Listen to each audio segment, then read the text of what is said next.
Senhor Professor Jorge Duarte Pinhon, queria dizer que é com grande orgulho e emoção que recebo nesta casa uma homenagem de reconhecimento a uma vida dedicada ao estudo e ao trabalho. Agradeço à Faculdade de Direito, que me acolhe em termos tão cordiais, honrosos e a cujo espírito sou devedor pela importância decisiva que teve na vida académica e profissional.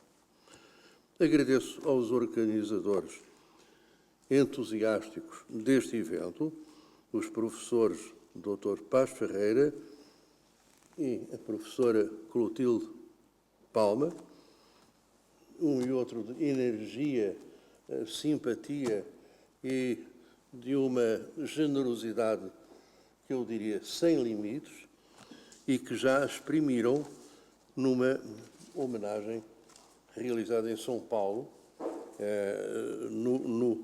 em novembro do ano passado. Agradeço também, não posso nominativamente fazê-lo, a todos os colaboradores do opulento livro em 3 volumes de estudos em minha homenagem, do qual participa o crème de la crème dos tributaristas portugueses e brasileiros.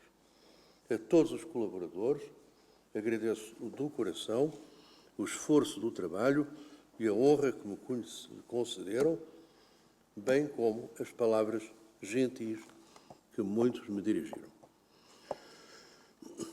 Agradeço a presença nesta mesa da professora Ana Paula Dourado, da professora Paula Rosado Pereira, do professor Gustavo Courinha, Dr. Roberto Duque Estrada, meu querido amigo e colaborador há mais de 20 anos. Também agradeço à minha família, amigos e colegas aqui presentes, muito em especial à Leonor, mãe de meus filhos, e cujo generoso apoio foi essencial à minha vida académica e profissional, tanto em Portugal quanto no Brasil. Por que é que eu agradeço à Faculdade de Direito de Lisboa? Porque as características que definem o espírito da faculdade, tal como eu absorvi nos anos decisivos da minha formação, eram a disciplina no estudo, o trabalho intensivo, a grande exigência de qualidade, uma opção deliberada pela meritocracia, através de uma rigorosa exigência de aprovação dos alunos e sua classificação por uma escala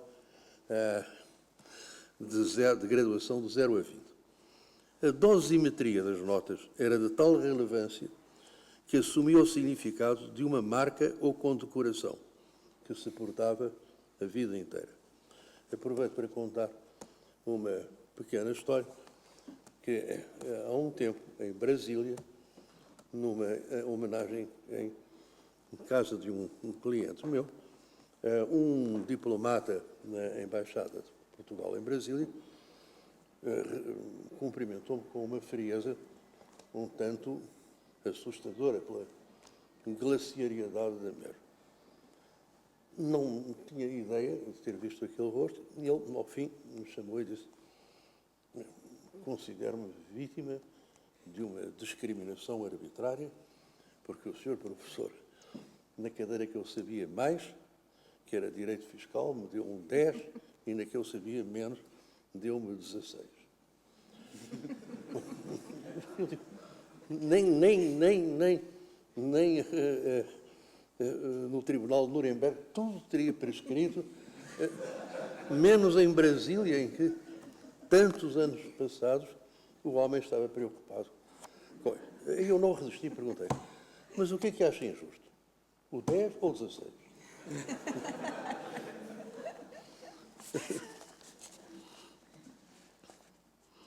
Uma outra característica do espírito da faculdade era a deliberada preferência em cada disciplina pelos conceitos e princípios fundamentais relacionados à teoria geral do direito do que pelo exame dos regimes especiais. Detenho-me neste particular, pois foi ele que me ajudou na segunda fase da minha vida de trabalho, agora no Brasil. Em 1975, decidi passar a exercer a minha vida profissional no Brasil, recebido carinhosamente na PUC de São Paulo pelas mãos fraternas dos professores Geraldo Ataliba e Paulo de Barros Carvalho. Beneficiei da atmosfera estimulante dos cursos de pós-graduação e especialização em Direito Tributário, em que uma pleiade de jovens começaram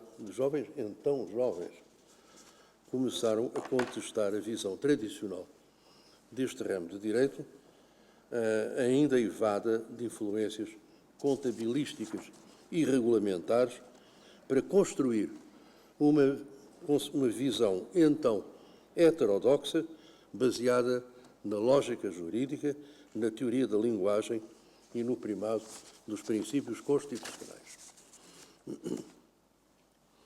A minha dissertação de doutoramento, Conceito e Natureza do Ato Tributário, teve inesperada e forte repercussão no Brasil, onde chegou a ser adotada como obra de leitura obrigatória tanto na USP quanto na PUC de São Paulo. Este sucesso explica a minha opção por exercer a minha atividade naquele país.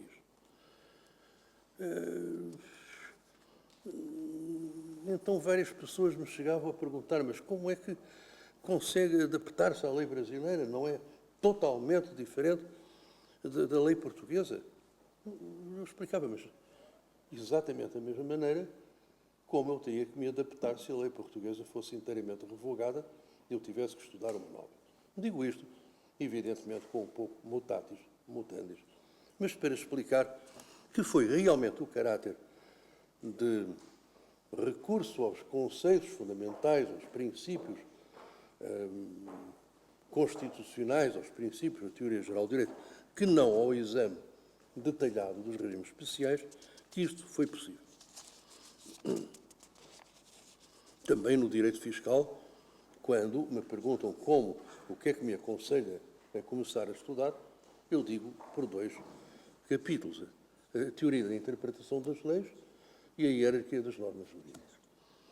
Na minha atividade de consultoria, todos os problemas acabam por se reconduzir a estes dois grandes capítulos da teoria.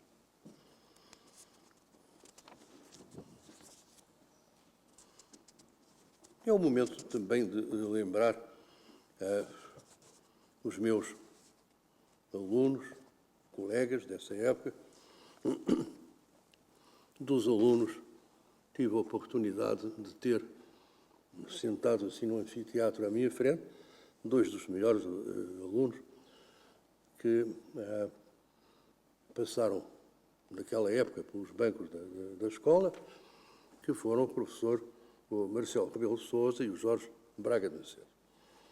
A ambos atribuí a classificação de 19 valores, que foi considerada um ato absolutamente iconoclasta, por romper com uma tradição de que 18 valores era o limite máximo imperativo, que nem Hering, Savigny e Kelsen tinham conseguido ultrapassar. Um dos meus colegas de curso, que vieram ocupar lugar de grande relevo na vida pública, destaco o António Luciano Sousa Franco, companheiro diário de estudos durante os 5 anos do curso e cujo prematuro falecimento representou perda irreparável. Martim de Albuquerque, historiador apaixonado e cujos livros, notadamente, sobre Camões e o pensamento político, são preciosidades de rara beleza literária também.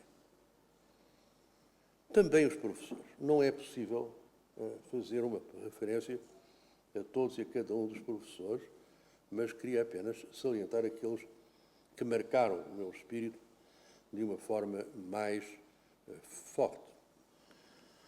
Marcelo Caetano, cujas aulas eram sedutoras pela cultura histórica e que me ensinaram a imensa relevância que a formação histórica, filosófica e literária, humanística em geral, tem na formação do jurista. Paulo Cunha, de retórica brilhante, que na sua voz de baixo barítono e largos gestos teatrais, organizava conceitos e classificações onde eram destrinchadas as sutis diferenças que separam institutos afins. A revogação, a rescisão, a resiliação e outros nomes similares eram... Tenho aulas do professor Paulo Cunha inteiramente na cabeça. Raramente eu tive que abrir um compêndio de direito civil que não venha exatamente tal a força das suas aulas. Bom, e Galvão Teles, cuja obra-prima dos contratos em geral é um modelo para todos de concisão e clareza e que me acompanha em todos os casos em que os conceitos civilísticos são necessários à aplicação da norma fiscal. Aliás, esta admiração por Galvão Teles é partilhada aqui pelo meu sócio, colega, Dr. Roberto Hugo Estrada, que sempre que se nos põe uma distinção entre mútuo e conta corrente, depósito e mútuo, vamos sempre beber na fonte de Galvão Teles e num professor de Coimbra, Antunes Varela, também um mestre com qualidades similares. Bom, Isabel de Magalhães Colasso, cujas aulas de Direito Internacional Privado serviram de alicerce ao meu livro, Direito Tributário Internacional, que se inspirou no direito de conflitos, dada a analogia de problemas e soluções.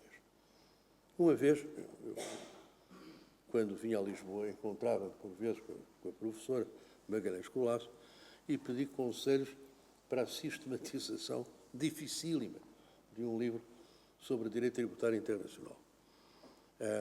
Ela olhou, abanando com a cabeça num gesto que lhe era peculiar, e dizia assim: sabe que mais? Baralho tudo e dê de novo.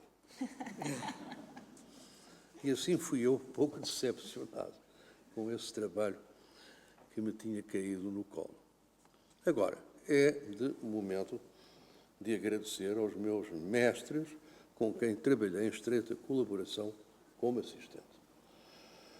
O professor João Umbraus, que já não está entre nós há muito tempo, era um homem de sensibilidade refinada e em que uma certa timidez não ocultava a densa profundidade do pensamento. Professor Soares Martínez, aqui que me honra com a sua presença, de cultura humanística gigantesca, visão crítica e, por vezes, paradoxal, destemor intelectual, rejeição do lugar comum e do pensamento único, orientador bondoso da minha tese de doutoramento e arguento duríssimo da mesma. Professor Soares Martínez, é uma honra e este agradecimento lhe dirijo com todo o carinho e amizade. E eram estas as palavras que eu tinha para lhe dizer, Sr. Diretor da Faculdade, de o que eu penso, como a Faculdade de Direito me foi útil e quanto lhe sou devedor. Agradeço